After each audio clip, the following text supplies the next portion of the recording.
Di awal film, kita akan diperkenalkan dengan Willy, seorang mantan tentara pasukan khusus, dengan segudang pencapaian dan penghargaan. Berkat jasanya yang begitu besar pada negara, Willy bahkan sampai diundang ke seminar, untuk memberi motivasi, kepada pasukan tentara pasukan khusus junior. Just so I didn't actually kill the guy. Able to shut down extreme violence. That's the price of being a warrior. Kemudian, kita dibawa ke negara Meksiko, dan diperkenalkan dengan Joseph, yang juga merupakan mantan tentara pasukan khusus Amerika. Namun Joseph sudah beralih profesi, menjadi penasehat pasukan polisi Meksiko, dalam meringkus kelompok kartel. Saat ini, Joseph dan pasukan polisi Meksiko, sedang dalam sebuah misi besar, yaitu menyerbu markas barang haram, milik salah satu kelompok kartel.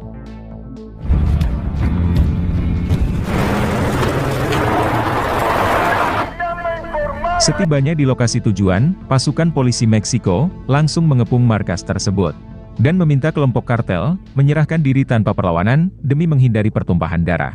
Jelas kelompok kartel menolak karena mereka sudah mengantisipasi kedatangan pasukan polisi, yaitu dengan sebuah jebakan yang pada akhirnya meratakan puluhan anggota polisi.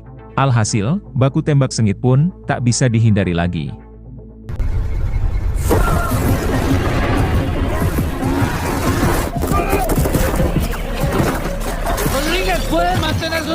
Akibatnya, sebagian besar anggota polisi tewas di tangan kelompok kartel.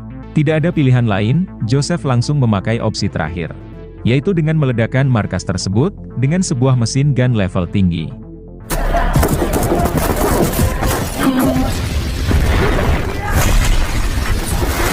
Alhasil, sebagian anggota kartel pun tewas, sedangkan sebagian yang masih tersisa terpaksa menyerah tanpa perlawanan. Kemudian, Joseph dan para polisi langsung menginterogasi para anggota kartel terkait identitas atasan mereka dan lokasi keberadaannya sekarang. Awalnya mereka menolak buka mulut dan bahkan berusaha untuk menyogok para polisi. Namun setelah diancam akan dihabisi, mereka pun ketakutan dan pada akhirnya buka mulut, memberitahu bahwa bos mereka bermarkas di tengah hutan yang berada di negara Brasil. Setelah mengantongi info tersebut, para polisi langsung membantai mereka, yaitu sebagai balas dendam atas gugurnya sebagian besar rekan anggota polisi mereka.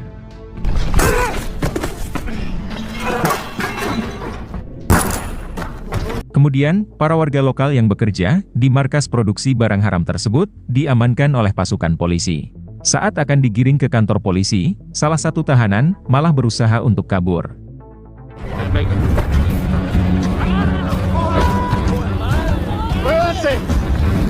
Melihat hal itu, Joseph pun mengejarnya seorang diri dan meminta para polisi mengurus para tahanan lainnya.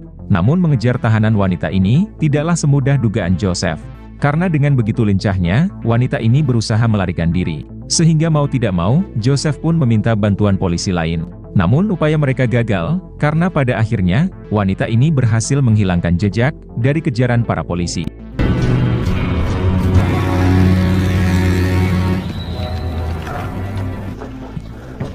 Ternyata, wanita yang bernama Sarah ini adalah informan suruhan Joseph untuk memantau kelompok kartel tersebut. Keduanya sudah lama bersekongkol untuk merampok uang si ketua kartel yang tersimpan di tengah hutan Brasil. Setelah nanti berhasil merampok uang ketua kartel tersebut, Joseph pun berjanji akan membebaskan adik Sarah dari penjara yang sebelumnya ditangkap dalam sebuah transaksi narkoboy. And just so you know, you can actually... We're proud. Kemudian di keesokan harinya, Joseph menemui Willy, salah seorang sahabat baiknya di organisasi pasukan khusus dulu.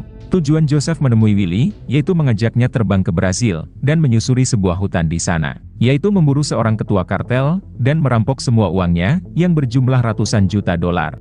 Willy yang sedang nganggur, tentu ia langsung setuju menerima ajakan dari Joseph. Agar tim mereka nanti bisa lebih kuat, Willy pun menyarankan kepada Joseph untuk mengajak ketiga sahabat mereka saat di organisasi pasukan khusus dulu. So, what's your take? I'll do it. Get the captain. I'm in. Di keesokan harinya, Joseph mulai mendatangi ketiga sahabatnya tersebut di tempat yang berbeda. Dimulai dengan menemui Tommy, si mantan pasukan khusus, yang beralih profesi menjadi sales penjual rumah. Selesai berbasa-basi, Joseph langsung mengutarakan tujuannya menemui Tommy, yaitu merampok bos kartel brutal di tengah hutan belantara Brasil.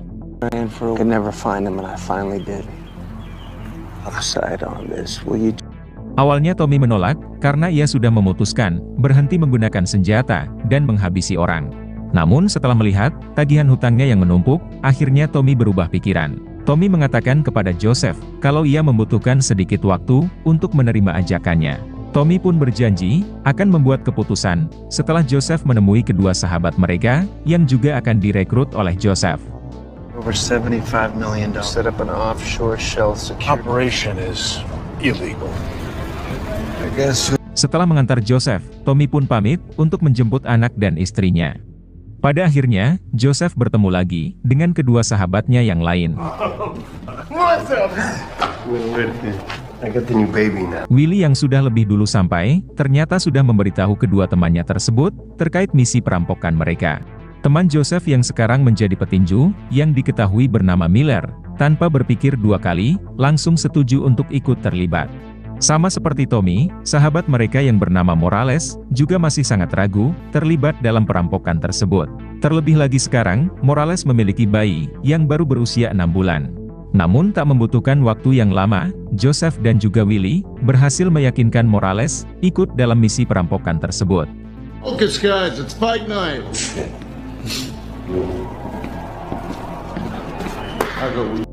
Setelah itu, Joseph dan Willy menyaksikan Miller, yang malam ini akan berlaga di arena.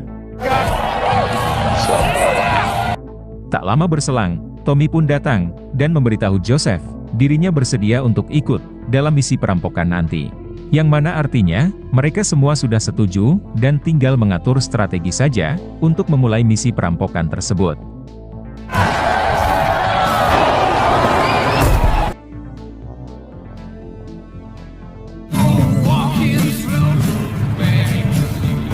Singkat cerita, Joseph CS sudah tiba di Brasil, dan langsung menyusup ke dalam hutan, lokasi keberadaan markas ketua kartel.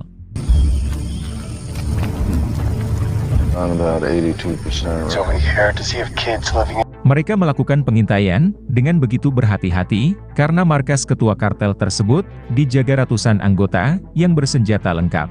Di dalam markas tersebut, ternyata ada puluhan anak kecil, yang membuat Morales ingin mundur dari misi ini. Karena dirinya tidak ingin puluhan bocil menjadi korban dalam misi perampokan nanti. Menanggapi itu, Joseph mengatakan kepada Morales, kalau setiap hari Minggu, puluhan bocil tersebut akan dibawa beribadah ke gereja oleh istri si ketua kartel. Agar puluhan bocil tersebut tidak celaka, Joseph CS bisa memulai misi pada hari Minggu saja. Di saat yang bersamaan, Willy melihat beberapa anggota kartel sedang menghabisi 3 orang pria yang telah mereka pergoki, menyusup ke dalam markas mereka.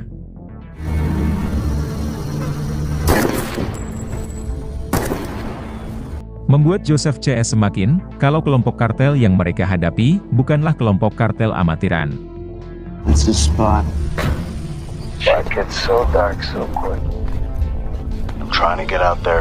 Di balik itu, Sarah dan beberapa orang anggota kartel, tiba di markas tersebut, yaitu untuk mengantar uang hasil transaksi, berjumlah $15 juta. Ini dia si ketua kartel, yang diketahui bernama Lucas. What? He said, when you're at church, it's complicated.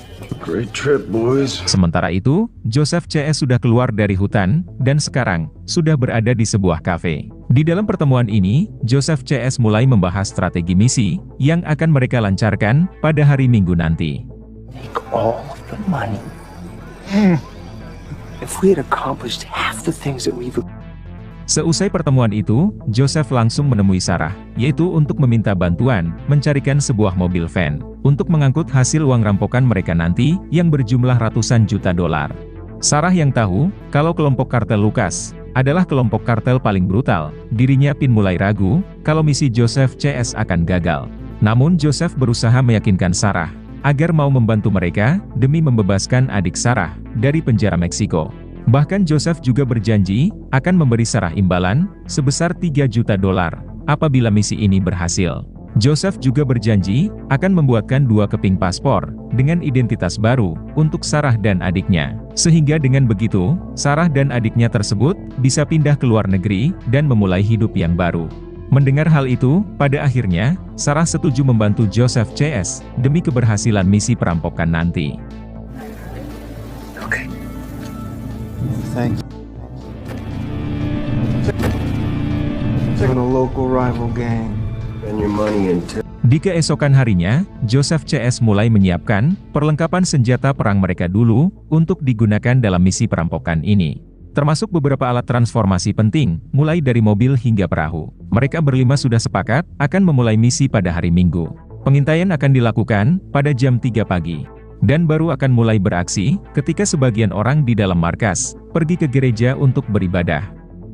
Walking out with, and one armed robbery, and we fulfilled that. Singkat waktu, hari Minggu pun tiba, terlihat Joseph CS sudah memantau markas Lukas dari jam 3 subuh sampai jam 9 pagi. Terlihat sebagai besar orang di markas telah beranjak pergi ke gereja bersama puluhan bocil.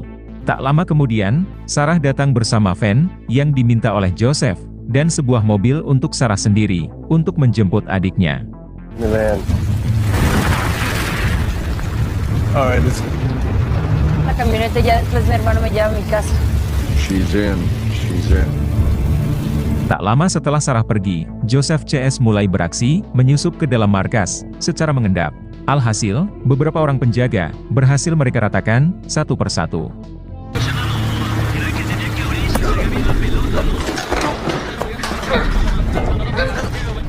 Front gates.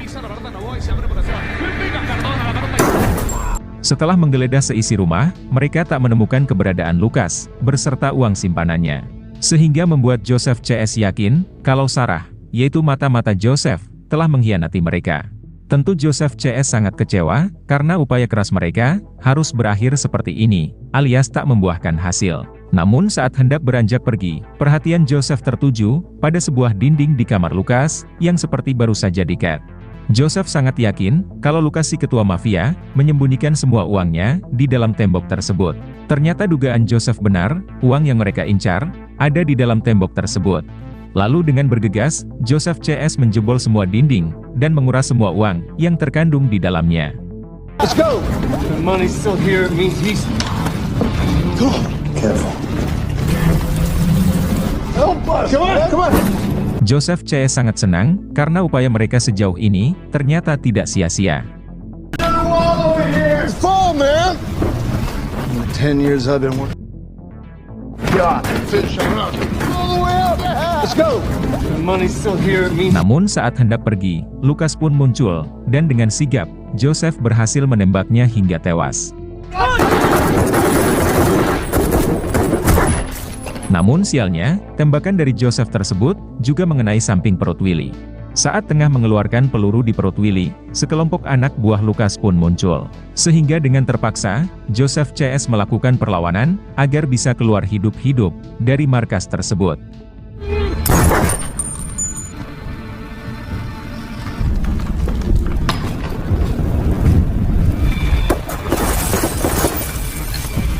Joseph CS yang merupakan mantan pasukan khusus, mampu meratakan mereka semua dengan cukup mudah. Kemudian, Joseph CS membakar markas tersebut, guna menghilangkan jejak bukti. Setelah itu, mereka bergegas melarikan diri, menuju ke landasan helikopter, untuk kembali ke Amerika.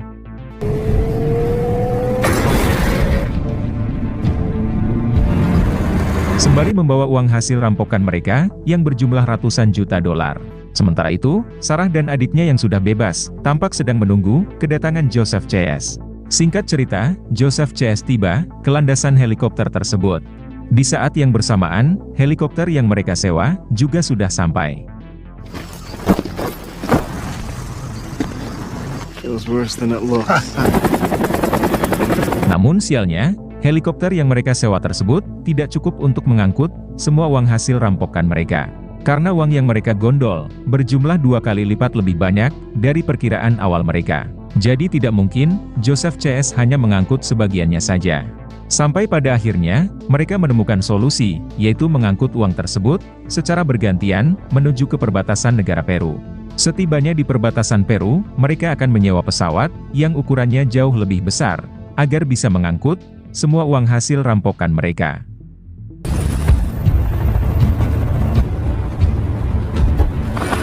Singkat cerita, Joseph CS tiba di perbatasan Peru, bersama seluruh uang hasil rampokan yang sudah berhasil mereka angkut secara bergantian. Kemudian, Joseph menurunkan Sarah dan adiknya di perbatasan negara tersebut.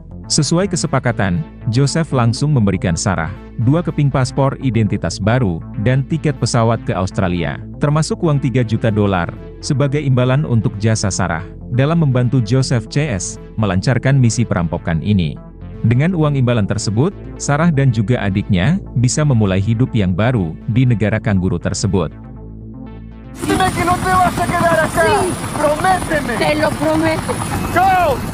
Kemudian, Joseph CS memindahkan semua uang hasil rampokan ke dalam helikopter yang lebih besar. Setelah itu, mereka melanjutkan perjalanan pulang menuju ke Amerika Serikat.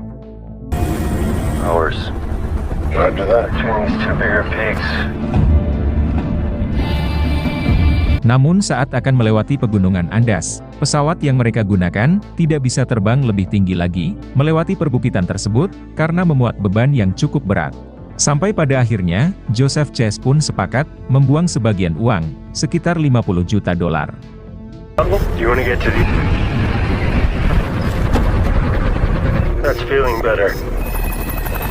Namun setelah separuh uang telah berhasil dibuang, helikopter tersebut tetap tidak mampu terbang lebih tinggi lagi. Karena ternyata, salah satu komponen helikopter tersebut mengalami kerusakan. Sehingga mau tidak mau, mereka terpaksa mendarat secara mendadak. Sebelum mendarat, mereka harus memotong tali yang mengikat buntalan uang tersebut, agar pendaratan helikopter ini tidak terkendala.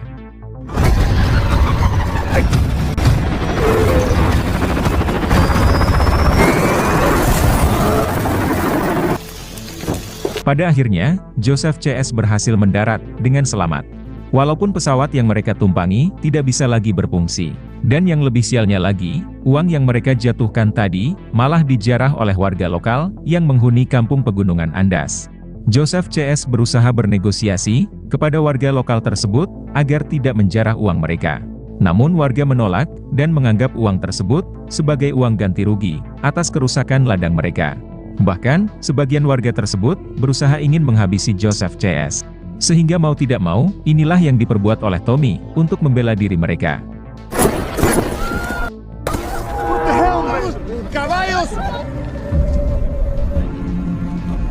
Kemudian, Joseph CS menemui si ketua adat untuk meminta maaf secara langsung atas kematian beberapa warga yang terpaksa harus Tommy habisi untuk membela diri. Sebagai bentuk permintaan maaf, Joseph CS menyerahkan uang santunan sebesar $5 juta untuk dibagikan kepada warga lokal di sana.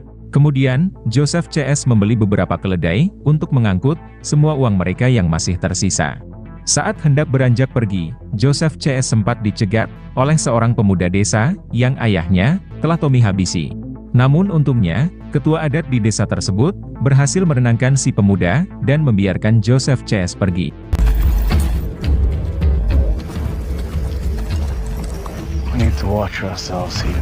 Setelah berhasil melewati hutan, Joseph CS harus melewati jalanan bukit yang curam.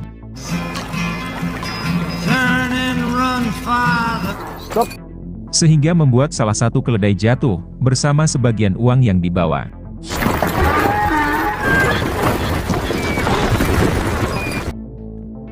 Setelah sampai di ujung jalanan bukit, Joseph CS pun melepaskan para keledai tersebut. 20 foot deep. Karena hari sudah gelap, mereka berlima memutuskan bermalam di atas bukit tersebut dan akan melanjutkan perjalanan esok pagi. Namun cuaca malam yang dingin memaksa Joseph CS membakar sebagian uang untuk membuat api unggun.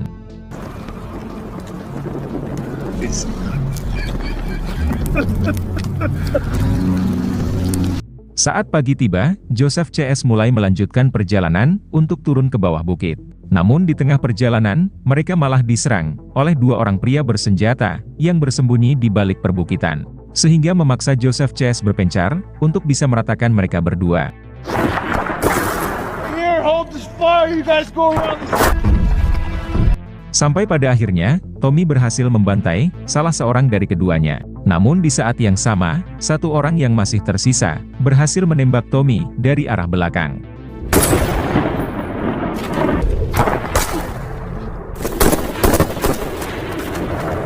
Ternyata yang menembak Tommy adalah si pemuda desa yang ayahnya telah Tommy habisi. Setelah itu, mereka melanjutkan perjalanan sembari membawa jasad Tommy. He isn't. You cry for him. Kemudian, Joseph menugaskan Miller untuk turun ke bawah bukit, yaitu untuk memeriksa apakah kapal yang mereka sewa sudah tiba di lokasi. I'm gonna say something. Are you listening? How many people do you think you?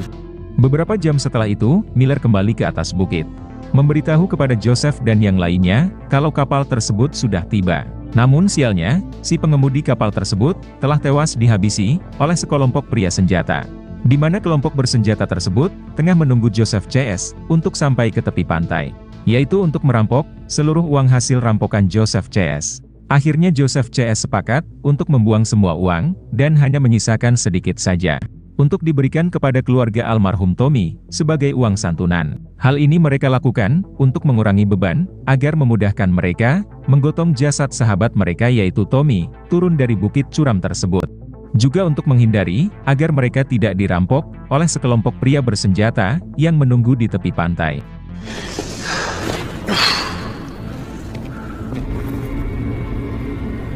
Good. Singkat cerita, mereka tiba di bawah bukit, sembari membawa jasad Tommy. Kemudian, mereka berjalan menuju ke teluk. Setibanya di teluk, Miller menyuruh yang lainnya untuk menunggu di tepi pantai. Sedangkan dirinya akan menjemput kapal itu, yang posisinya cukup jauh dari tepi pantai tersebut. Saat dalam perjalanan menuju ke pantai, Joseph CS malah dihadang oleh seorang pria bersenjata. Tapi pada akhirnya, pria ini berhasil mereka habisi. Kemudian, mereka mengendarai mobil pria tersebut dan bergegas menuju ke tepi pantai. Namun di tengah perjalanan, mereka malah dikejar oleh sekelompok pria bersenjata tersebut.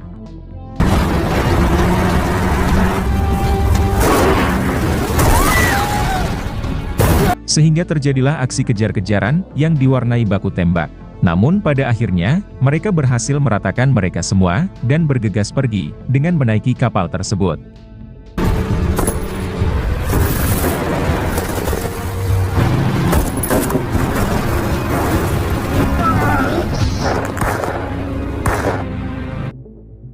Singkat cerita, mereka sudah tiba di Amerika, sembari membawa uang $5 juta yang masih tersisa dari ratusan juta dolar hasil rampokan yang terpaksa dibuang di tengah perjalanan.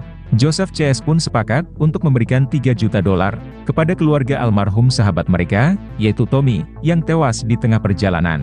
Sedangkan $2 juta lagi akan mereka gunakan untuk mendanai misi mereka nanti, yaitu misi menemukan uang hasil rampokan berjumlah ratusan juta dolar yang telah terpaksa mereka buang di berbagai titik lokasi dalam perjalanan mereka menuju pulang. Kemudian, film pun selesai.